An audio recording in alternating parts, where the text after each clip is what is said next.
Yes. Yeah. So you're getting some relief from just even understanding the tight spot that she's in. Oh yeah, making space for that is a different experience. Yeah. All right.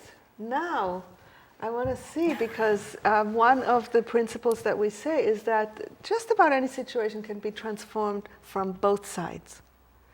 So I'd like to see, it would take a lot of skill. Yes, I imagine it would. A lot of skill when you are so stressed out. Yeah. She's an NVC trainer who's having a difficult moment, that's all. And I happen to have come into it. Yeah. When you're so stressed out and somebody's doing something that you don't like, it's very hard to know how to respond. Yeah. But at the very least, you can aim towards telling the truth from inside your heart, rather than covering your heart and doing this. Whatever that might look like. Okay. I think I get that, yeah. So let's rewind and start from the top. Okay, I'll try. And I may need a little coaching. Of course. Okay. That's why I'm here. All right. So you better quit that crying or I'll give you something to cry about. Hi, excuse me. Don, my name's Don. I'm just wondering if you need a bit of help at all. You know, Don, I'm really agitated right now, and I get the impression your offer to help is sincere, and I'm really not in a place to talk with you right now. Would you be willing to just not have this conversation with me? That is interesting, because really, I don't think you're ready for dialogue with him. Okay. When you say, would you be willing to, whatever, that means there's a possibility of yes or no. Right. If there's no possibility of no, don't ask the question. Okay. Then just say, thank you, can't deal. Okay. Okay. But what I saw that you were doing is you were really reaching for being present rather than hostile. Yeah. And I think that got through to you. Yeah. So how would you have, I mean, if she just said, whatever she said, I'm agitated and I'm not in a place to talk with you, what would you have done then? Without the question? Without Without the her saying question. that, am I willing? I think I would have probably been a little bit dumbfounded, perhaps for long enough for her to escape. Which, for where you are, is good enough. Right. For where you are to even say I'm agitated might be so much of an effort. I mean, and if you are really so upset, even to say this is coming from a place that's genuine and sincere, I just don't know that you would really have access to that. But maybe you could say something like, look, I'm really stressed. It's not a good time to try to talk with me, okay? Even that is still taking ownership of where you are. Still easier to hear than you can help by minding your own business, isn't it? Sure, it's a different. And it has an authenticity to it. That's the truth. Yeah. I wasn't at all connected to that space of care or whatever I was talking about. I was just lip service. Yeah. I really want us to come to a place where we can really say the truth of what's going on for us in a way that takes full ownership of it without blaming the other person. That's what I was reaching for here. Okay. Thank you, Itzel. Sure. No, Amanda. Anything either one of you would like to add about this scenario? I noticed that at the end, this way around, the willingness to see that a man, who are we talking about? The strange lady. The strange lady. Whatever the name right, is of the she didn't strange have a lady. name. Okay. I think Amanda was from some earlier incarnation, but that she had a point of view that she hadn't experienced too. When she said to me, I'm stressed, even in the version she did or the version that you did, I actually kind of went, oh yeah, she's having a tough time too. It's not just about me helping the kid and whatever. So. Yeah. Because when you say, mind your own business, the other person is not going to see that you're stressed. And whenever you're able to own your feelings, the other person is way less likely to interpret aggression. Right. And the last, anything else you want to add about the situation? No, I just really appreciate just staying with what really is totally true. Yeah.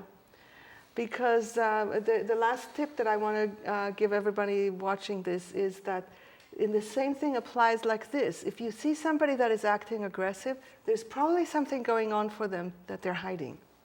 So if you can stay with that, if you can remember that whenever somebody is aggressive, there's probably some fear or stress or helplessness going on, then that can open your heart towards more kindness. Mm-hmm. All right, let's take a break and come back for our final scenario called Another Cookie. And the clay pot fell and broke today, but it does not matter anyway. No, it does not matter anyway. Rupa, the form of it all. Thoughts in my mind, come in. No illusion will rise and illusion will fall. I'll still be here at the end of it all. In the sea of love, I melt like salt. My faith and my doubt both dissolve. In the sea of love, I melt like salt. My faith and my doubt both dissolve.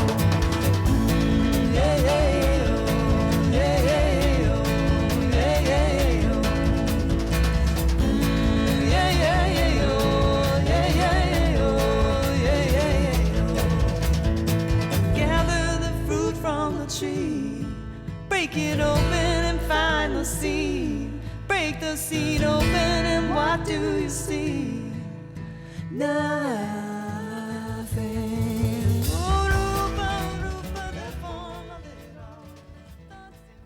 Hi, welcome back to the Conflict Hotline. And this is Miki with Newt and Itzel. And once again, they're going to be married for this show, not in real life.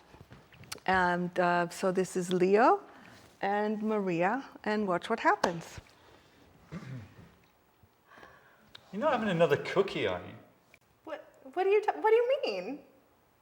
Well, you keep on complaining about, you've got to watch your weight and you're trying to stay fit for your running and blah, blah, blah, and now you're eating like junk. Well, are you supposed to be helping me right now? What are you saying? Well, you complain to me about it and expect me to listen to you about it and everything. And you've touched that one now too, Thank you.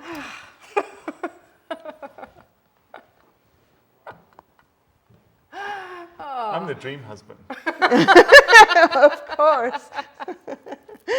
Many might think that, not Maria in this moment. Right. Do you know why she's not happy? I don't know, something about her figure and her weight.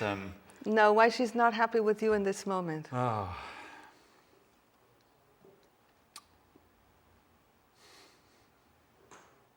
I don't know, because she's wanting to make up her own mind about what she eats and when.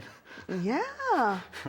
Fancy that. Have you ever met a person who doesn't want to have their own ideas about what they eat, when and why? Sure. So what's important then is clearly you care about her and you want to help her. Yeah. It's not that. It's something else. Well, I just, I'm a little bit worn out by this inconsistency. Like on the one hand, it's like, oh, I need to go to the gym more often. And then on the other hand, it's cookies. And then it's back to, oh, I think, how do I look in these? Mm-hmm. And then back to, like Cheetos. Mm-hmm. That's a product placement there. So you're wanting to create some change in the situation. Yes. So here's the deal. You have much more of a chance of creating change anywhere if you are working with another person as opposed to against their autonomy. Mm-hmm. So if you want to reach her wherever she is. Right. Okay. Or come from inside yourself and talk about what's going on for you. Which would you like to do as you see her reach for the cookie, which she'll do in a second again?